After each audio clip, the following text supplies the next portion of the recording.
really should have put more pine cones down in that area. I'm really worried about it.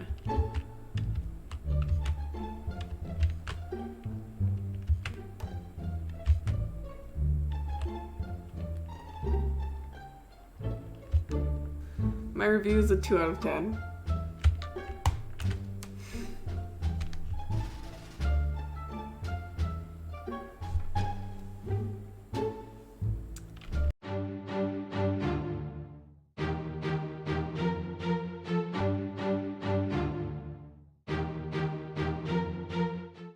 What's up, G-Mineo friends, family, and first-time viewers? I'm your host, Haley, and today I'm going to be talking to you about Little Nightmares 2. So let me start by saying I actually never played the first Little Nightmares, so I was kind of coming into this blind, and also I don't play a lot of games like this, especially like puzzle games or anything like that. I do play a lot of horror games just because I've branded myself as that for some reason. So coming into it, I didn't really know what to expect. I had seen little snippets of it before from other streamers, and it looked fun and kind of spooky, so I decided to give it a try.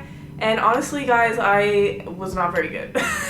It took me forever to learn how to do like the most basic things. Like I had to keep learning how to like tug on things and like pull crates and stuff, just because I'm not that used to like game controls, which is why I'm titling this Little Nightmares 2 for Dummies, because I was struggling to say the least.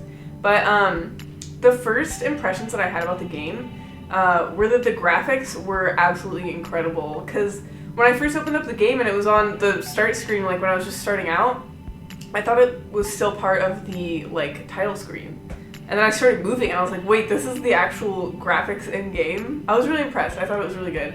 And yeah, it was kind of like, it was really beautiful actually. And it reminded me a lot of Coraline, kind of like that vibe. I know that a lot of people have probably made those comparisons, but just the genre of horror that it was kind of like creepy, but almost in like a childlike way, which I thought was really cool.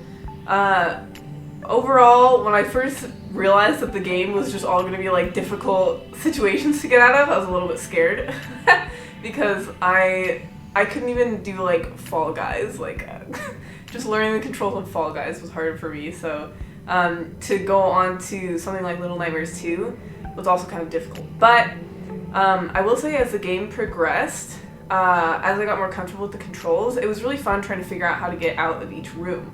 And the creepy element was also really fun, I thought, for a game like this, like a puzzle game. And also just the ambiguity of what's going on, because we don't know a lot about who our character is. Like, there's no goals, really. You just have to keep walking. So I liked that, and I liked the introduction of, I think his name's Six, the little boy that you like saved from that house. But yeah, the animation was really creepy. I got so scared when I saw the stuffed people for the first time. That woman with like the stitches in her face was traumatizing. And that also reminded me a lot of Coraline. And I cried when I saw Coraline when I was a kid, so that was... I think I found that like as I was playing this game, I was struggling, but I was also having fun, like figuring everything out. And also, I think one of the appeals about the game is that ambiguity that you don't really know what's going on. And you want to get to the end to find out like more about this world and more about why your character is doing this and why you are struggling to save Six. And I haven't even gone to the part where they reveal their names yet, so I don't even know my character's name, the one with the paper bag. But I found out about Six somehow just from seeing other streamers play it. But yeah, and I also played it off stream, so that was kind of different for me, because usually when I play those sorts of games, like there are people suggesting things, and this time it was just me completely on my own. And I did look it up a couple times, because there were a few levels that I was struggling with so hard, because I just like couldn't figure out. The one that I couldn't do was the it was so stupid, the hunter's room. Like right before you see the hunter, and you're trapped in like what looks kind of like a kennel, like right before you hop through that window to see the hunter. And like I figured out to drive the box over really quickly, but then once I got that part done, I didn't realize what to do next, and I thought that you had to like climb up the other boxes to get to the window, but then it turns out you can just jump from the box to the window. Was this like their kennel? I really gotta get a hang of this. Okay, so then I can go like this, and I can can jump and go like that, and then I can go like that. I honestly have no idea how to get past this. I could try for 18 hours and I wouldn't know. Create towards a window in order to reach it, but it'll stop after a couple pushes. Jump from there to the window. All I needed to do was jump this entire time. I didn't know, how could they make that? What are they, in the Olympics? So that was one of the most frustrating levels for me, and I walked back to the outhouse. I spent so much time in the outhouse trying to stand on a roll of toilet paper because I thought that there was something underneath the picture frame. And then the more I looked at it, the more I was like, there's nothing in here. Because I saw the glitching remains, which apparently like a lot of people missed that one in the outhouse because I looked it up. But so I don't know what, like, I don't know what you get for the... I also looked it up and you can get like hats. You can collect hats and I didn't even know that. So I kind of wish that I had been doing that as like a little side quest. Because apparently there was one in the attic, I think, that you could get, but I was so scared in that attic that I just left. A lot of it was so gruesome, like that part when you have to literally climb up that hanging dead body in like a cocoon to get the key. That was disgusting. And a lot of it I think is supposed to be, it's supposed to be pretty difficult to figure out, like, cause there were some times when I was so hung up on what I was supposed to do, or what I thought that I was supposed to do, that I would like not try other things. Like there was once when I really thought that I could open the cabinet to like get something to push, I don't know. I really thought that I was supposed to open one of the cabinets that was in the attic. And I tried so many times, and I tried like 80 different ways to open the cabinet, and then eventually I just had to look it up, and it was like, just climb over the dresser. Then cross. Oh, I'm supposed to push it the other way. Okay, that's all I'm gonna read. No, I would not have figured it out. I know it seems really simple now that I saw it. I really thought that I was supposed to open those cabinets for some reason. I would like to apologize to this boy. He's probably waiting a long time for his freedom, and I would like to also apologize to the viewers. I'm probably gonna cut out about 98% of this video. So a lot of it wasn't super intuitive to me. But overall I think I had like a really fun time playing.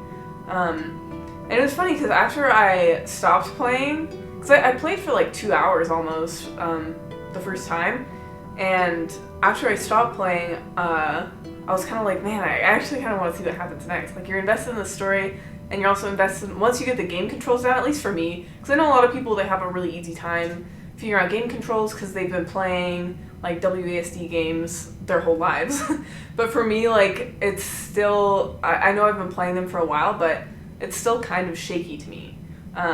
Like, just figuring out those controls. And there were a lot of times when the game had to remind me, like, how to do things, like how to pull things or climb up on things.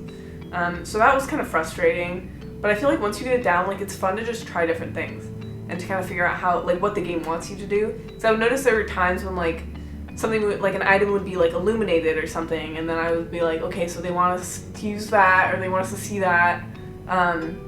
So that got like easier as time went on. At the beginning of the game, I kept trying to like walk around and like just evade doing the tasks at all. Like, I would try to walk back into the forest and try to like find a path around. I don't know why I thought that would work.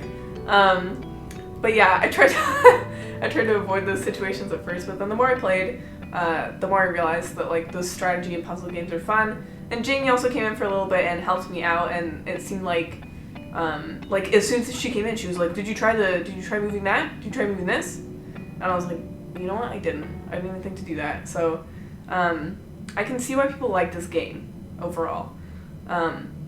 It seems like it would be really addicting once you get into it, and I'm actually really excited to play more. I've been thinking about it like ever since I stopped playing it 2 days ago, because I got through the part with the hunter, and I got through the little tunnel under the tree, and I know that was only like the first boss. It took me so long to get there though.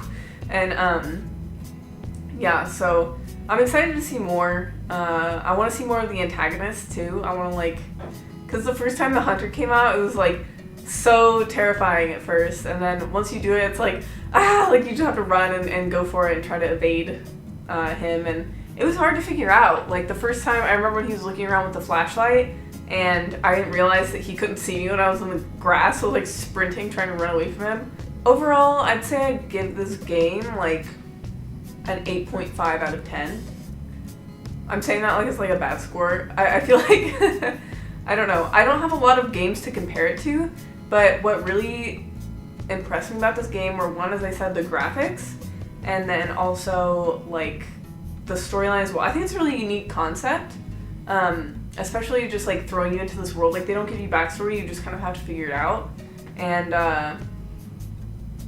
it kind of added to the creepiness to me. Like it felt like I was trapped in the game, if that makes sense. And yeah, obviously I haven't played a lot of other games like this, but these puzzle games, I can see how they would be like really addicting and fun to play. And I actually really want to check out Little Nightmares 1 and see how that is, but Little Nightmares 2 has been getting so many rave reviews, so I'm really glad that I checked it out, and I really hope to play more in the future. But yeah, if you guys have any other games that you want to recommend to me to play or try out, especially ones that are similar to Little Nightmares 2, so maybe I can have something to compare it to.